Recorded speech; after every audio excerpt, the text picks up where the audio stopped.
பார்த்ததுண்டா இந்த நாடு பார்த்ததுண்டா, நாடு பார்த்ததுண்டா இந்த நாடு பார்த்ததுண்டா. வணக்கம் பச்சை தமிழ நேயர்களே, இன்றைக்கு நம்முடைய சிறப்பு நேர்காணலுக்கு தமிழ்நாடு நாடார் சங்கத்துடைய தலைவர் முத்து ரமேஷ் அவர்கள் நம்முடைய அரங்கத்துக்கு வந்திருக்கிறார்கள்.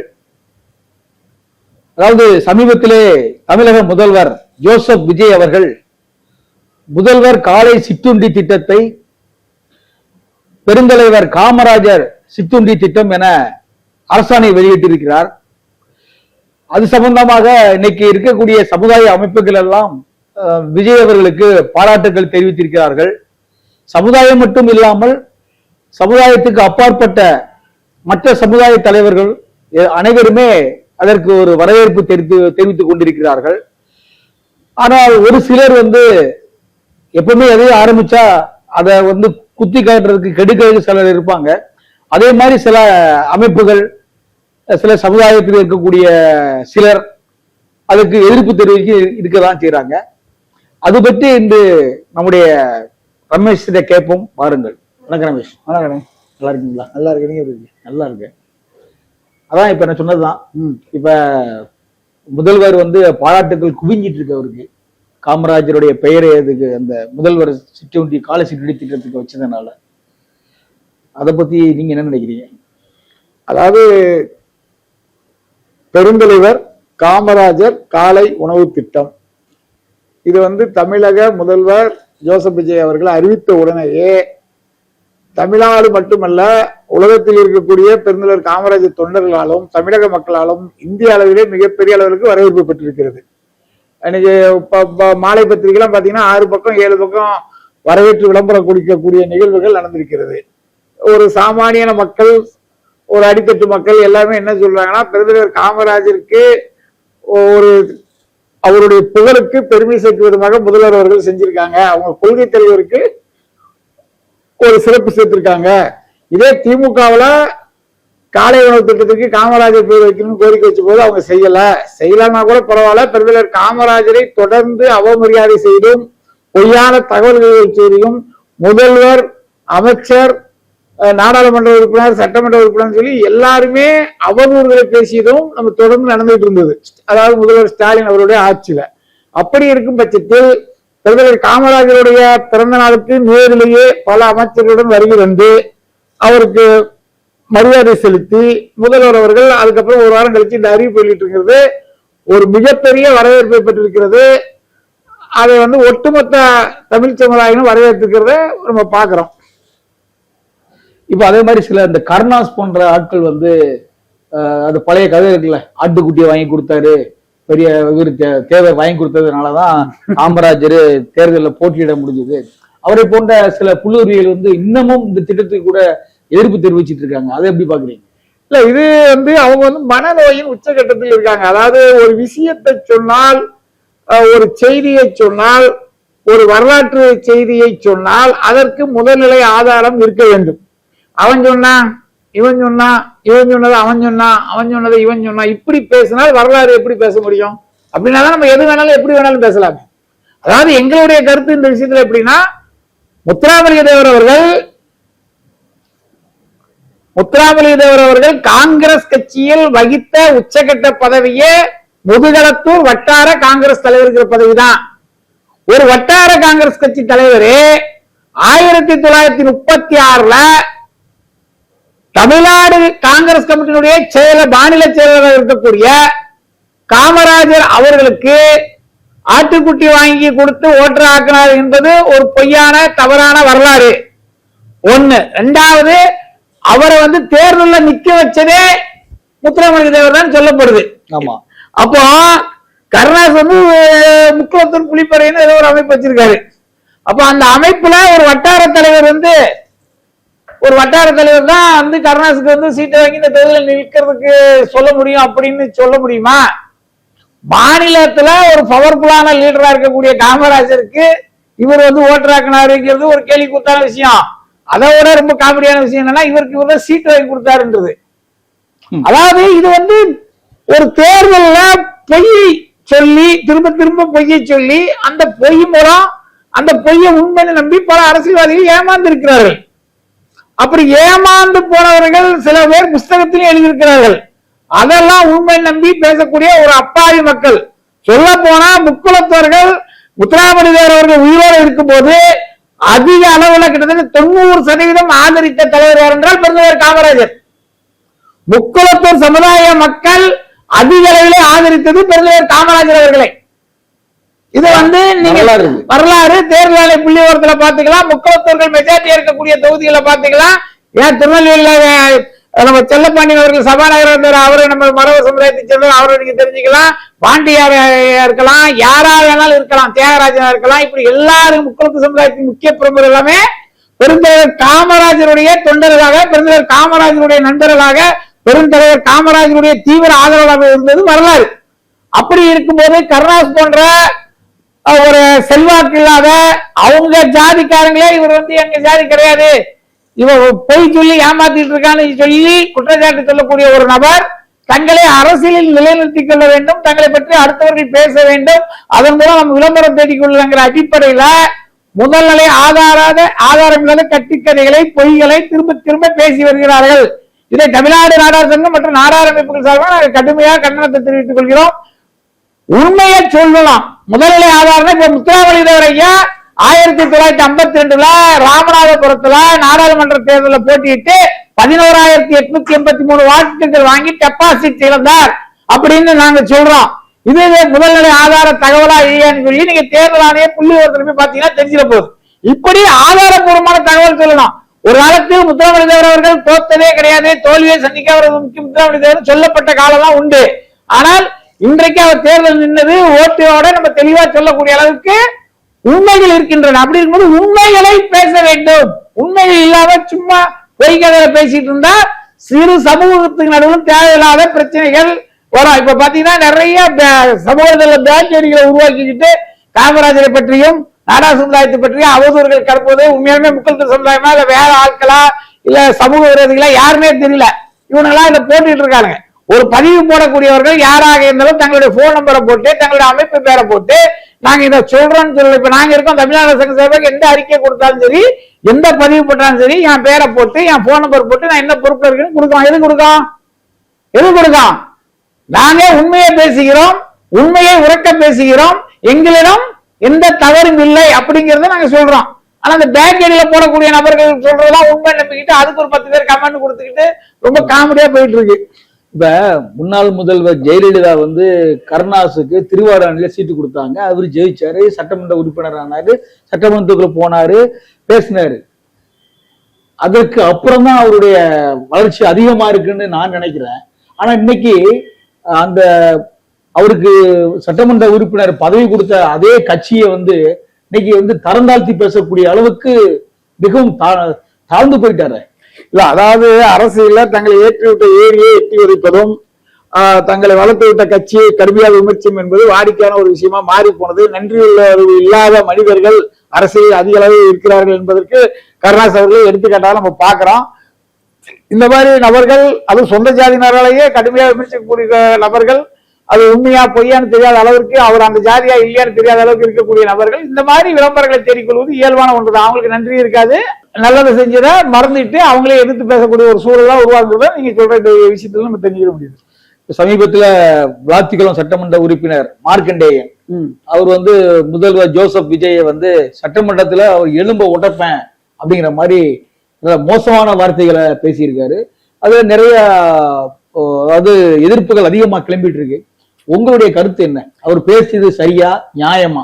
இல்ல, அவர் பேசுறது தவறு என்று அவருக்கும் தெரியும், அவர் குடும்பத்தாருக்கும் தெரியும், திமுக இருக்கக்கூடிய எல்லாருக்கும் தெரியும். இருந்தாலும் தாங்கள் ஒரு அரசியல் கட்சியில் இருக்கிறோம், தங்களது அரசியல் கட்சியை சேர்ந்த ஒரு சட்டமன்ற உறுப்பினர் சிறைக்கு செல்வது நம்ம ஏற்றுக்கொள்ள முடியாதுங்கிற வகையில கீதா ஜீவன், அனிதா ராதாகிருஷ்ணன் போன்றவர்கள்லாம் போராடக்கூடிய நிகழ்வுகளை நம்ம பார்த்தோம். ஆனால் அவர் அப்படி அனிதா ராதாகிருஷ்ணனை நீ சட்டத்திற்கு எலும்பு உடைப்பேன் அப்படி சொன்னா இவங்க போராடுவாங்களா?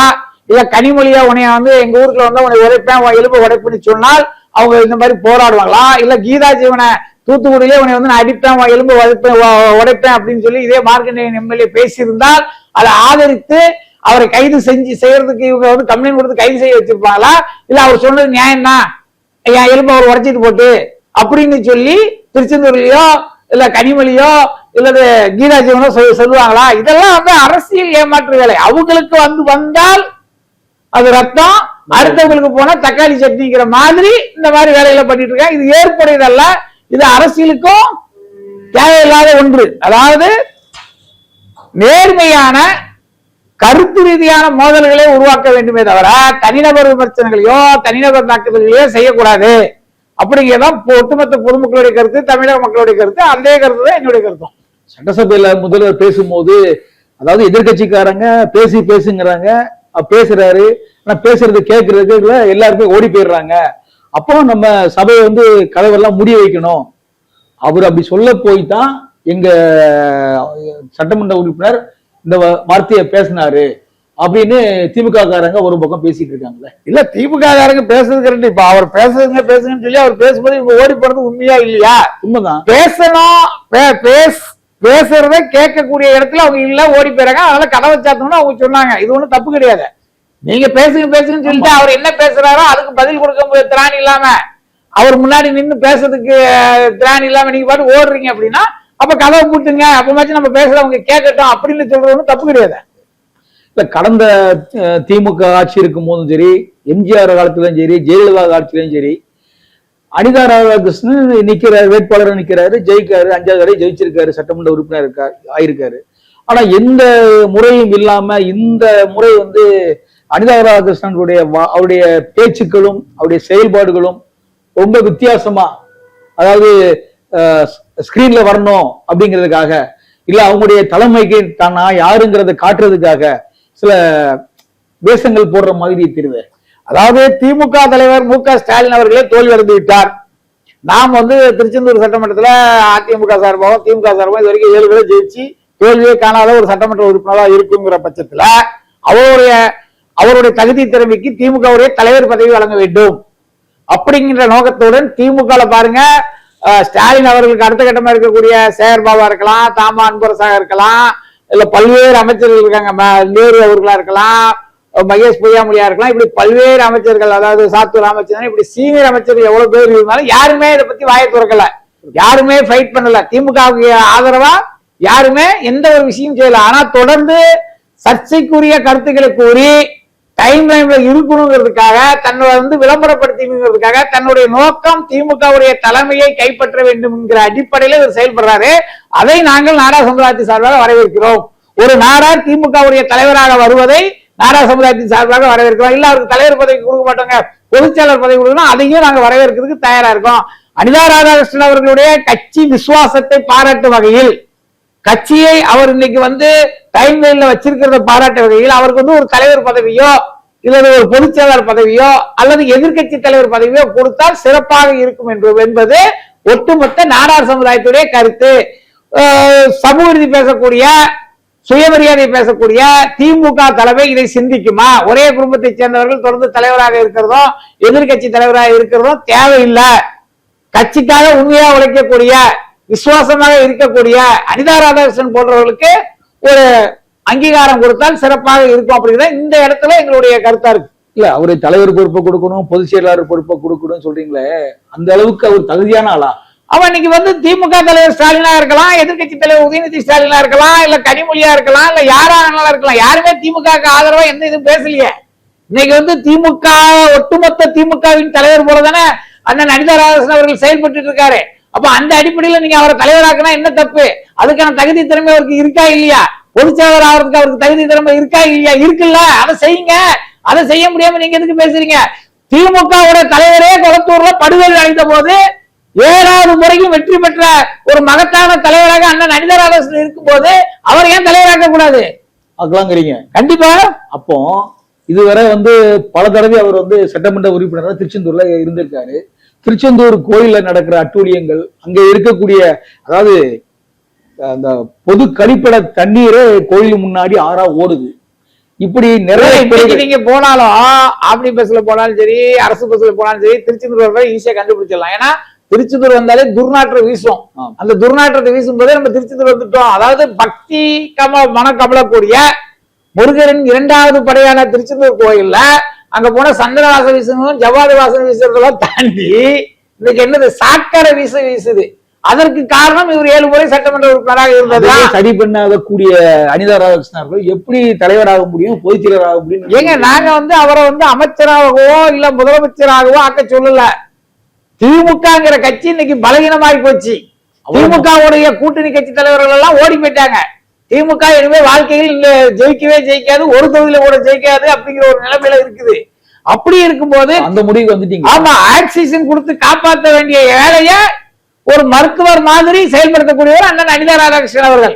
அப்போ முதல்வர் வேட்பாளரை தோத்த ஒரு கட்சி, பல பேர் தோத்து போன ஒரு கட்சி, தோல்வியே காணாத ஒரு தலைவர் அனிதா ராதாகிருஷ்ணன் போன்றவர்களை தலைவராக்கினால் கொஞ்சமாச்சும் ஆக்சிஜன் கொடுத்து அந்த கட்சியை காப்பாற்றுறதுக்கான வாய்ப்புகள் இருக்கிறது.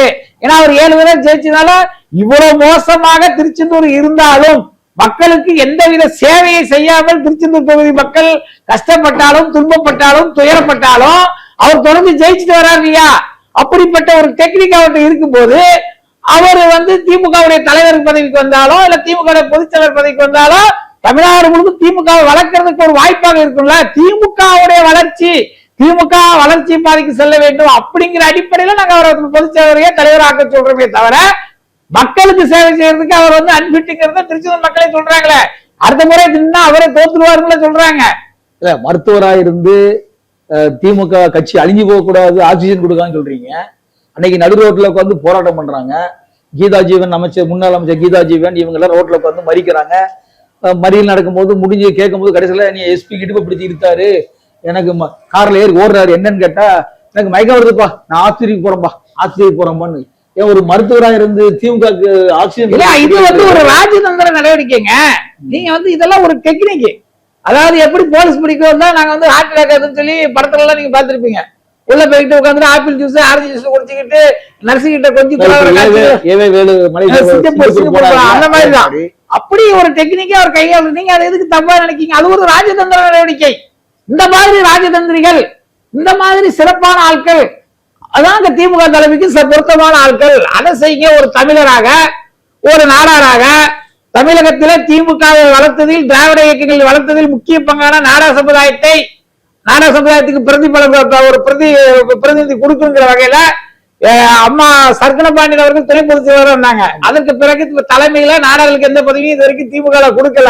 அதை சரி செய்யறதுல அண்ணன் அனிதா ராதாகிருஷ்ணன் கொடுக்கறதுல என்ன தப்பு?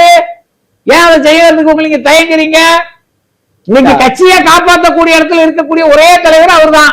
வேற யாரும் இல்லையா? நடைமுறையில் யாராவது இருக்காங்களா? யாராவது போராட்டம் பண்ணிருக்காங்களா? மார்க்கேண்டியனுடைய கைதுக்கு தமிழ்நாடு முழுவதும் யார் போராட்டம் பண்ணா? அவர் தான் பண்ணாரு. முதல்வரை ஒருமையில பேசி வழக்கு வாங்கினது யாரு? பிரதமரையே ஒருமையில பேசி கெட்டவர்த்த பேசி வழக்கு வாங்காத ஆளு எங்க அண்ணன் அனிதா ராதாகிருஷ்ணன். அப்படிப்பட்டவரை நீங்க தலைவராக்குறதுல என்ன பிரச்சனை உங்களுக்கு?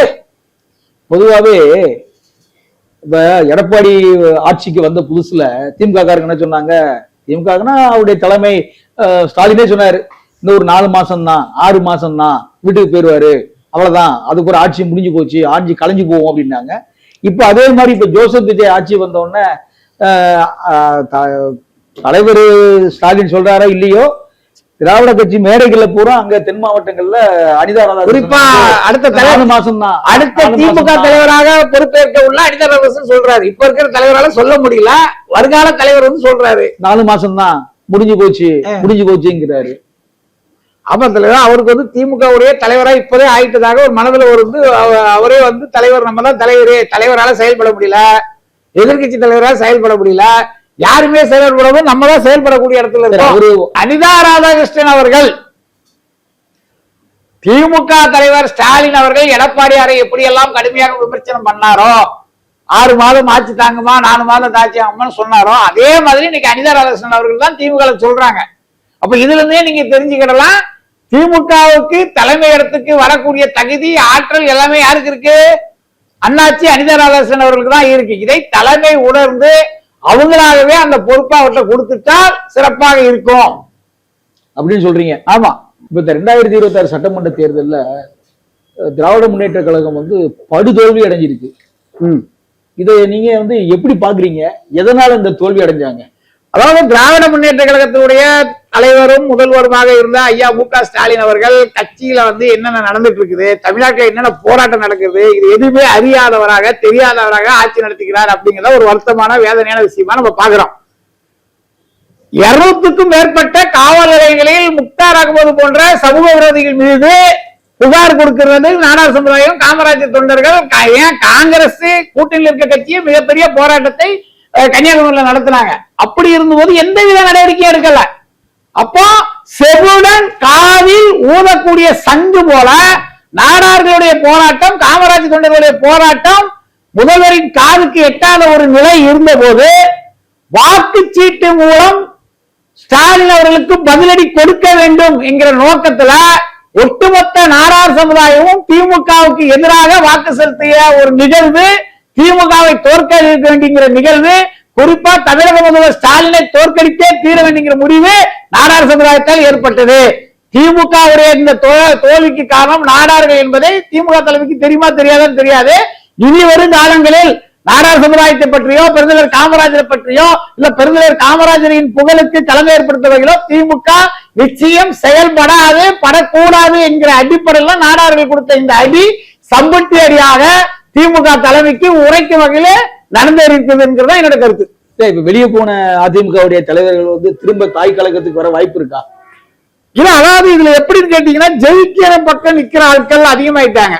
நமக்கு ஏதாவது அமைச்சர் பதவி கிடைக்கும், ஒரு வாரியம் கிடைக்கும் நம்பி போனவங்க இதுவரைக்கும் எதுவுமே கிடைக்காது. அதே மாதிரி இந்த கான்ட்ராக்ட் அது இது ஏதோ ஒரு விதத்துல பலனை எதிர்பார்த்து இப்ப தேர்தல நமக்கு ஒரு தொகுதி, நம்ம இருந்த தொகுதி நமக்கு கிடைக்கும் அந்த நம்பிக்கையில போயிருக்காங்க.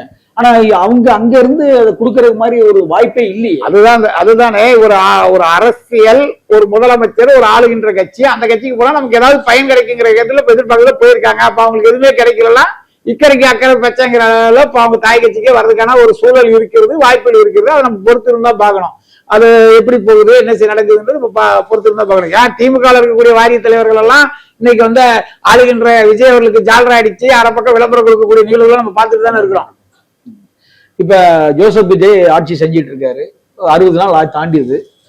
அவருடைய ஆட்சி வந்து 5 ஆண்டு நிலையான ஆட்சி, ஒரு மக்களுக்கு சேவை செய்கிற ஒரு ஆட்சியா அமையுமா, இல்ல ஆட்சி களையக்கூடிய ஒரு சூழ்நிலை உருவாகுமா? இல்ல, ஆட்சி களையக்கூடிய வாய்ப்புகள் 100% இல்ல அப்படிங்கறத என்னோட கருத்து. நீங்க கம்யூனிஸ்ட் வந்து மிரட்டினாலும் பாமக உள்ள ஆதரவு கொடுக்கறதுக்கான வாய்ப்புகள் இருக்கு. ஏற்கனவே அதிமுக 6 எம்எல்ஏக்கள் வெளியே போயிருக்காங்க. அது இடைத்தேர்தலில் யார் ஜெயிப்பாங்க பார்க்கணும். மேலும் வந்து பெருந்தலைவர் காமராஜர் அவர்கள் 1967 திமுக ஆட்சி, அண்ணா தலைவர் ஆட்சி அமைக்கும் போது அவங்க ஒரு கருத்து சொன்னாங்க. வந்திருக்கக்கூடியது புதிய ஆட்சி, புதியவர்கள், அவங்களுக்கு ஆட்சி என்ன தெரியாது, அதிகாரம் என்றால் என்னன்னு தெரியாது, அவங்க எப்படி செயல்படுங்கிறது அவங்களுக்கு தெரியாது. ஒரு 6 மாசம் நம்ம அவங்களை பத்தி விமர்சனமே பண்ண வேண்டிய அவசியம் இல்லை. 6 மாதம் கழித்து நம்ம பாத்துக்கலாம்னு யாரு சொன்னா, தலைவர் காமராஜர் அவர்கள் சொன்னாங்க. அதே மாதிரிதான் இன்றைய சூழல்ல அன்னைக்கு 67 என்ன நடந்தது அதே சூழல் தான் இன்னைக்கு இருக்கு. அப்படி இருக்கும்போது இப்போ இருக்கிற நம்ம கணிப்பு படி பார்த்தா ஆட்சி ஓரளவுக்கு நல்லா தான் இருக்குது. இன்னைக்கு மக்களுடைய கோரிக்கை ஏற்று காமராஜர் அவருடைய பேரை நம்ம சூட்டுறதை நம்ம பாக்குறோம். முந்தைய ஆட்சி காமராஜருக்கு எதிரான ஒரு ஆட்சி, இன்றைய ஆட்சி காமராஜருக்கு ஆதரவான ஒரு ஆட்சி அப்படிங்கிற அடிப்படையில் நம்ம பார்த்துட்டு இருக்கோம். இது தொடரும் போதுதான் நமக்கு தெரியும். இன்னும் குறிப்பா தமிழக மக்களுடைய ரொம்ப நாள் கோரிக்கையான பணங்களை வந்து விற்பனை செய்வதற்கான அந்த விஷயத்தை நாங்கள் வந்து முதல்வருடைய கவனத்துக்கு கொண்டு செல்லணும்னு அமைச்சர் அவர்கள் சொல்றாங்க. அப்போ நாடார் சமுதாயத்தை பொறுத்தளவுக்கு இந்த ஆட்சி ஒரு நல்லாட்சி அப்படிங்கறது இன்றைய மனநிலையில இருக்கு. என்ன 4 மாசம் கழிச்சுதான் நம்ம முழுமையா என்னன்றது தெரியும். 6 மாசம் கழிச்சதுக்கு அப்புறம் தான் நம்ம விமர்சனம் பண்றதா, மிகப்பெரிய அளவுல பாராட்டுறதுக்கு பொறுத்து தான் நம்ம முடிவு எடுக்கணும். ரொம்ப சந்தோஷம். நன்றி.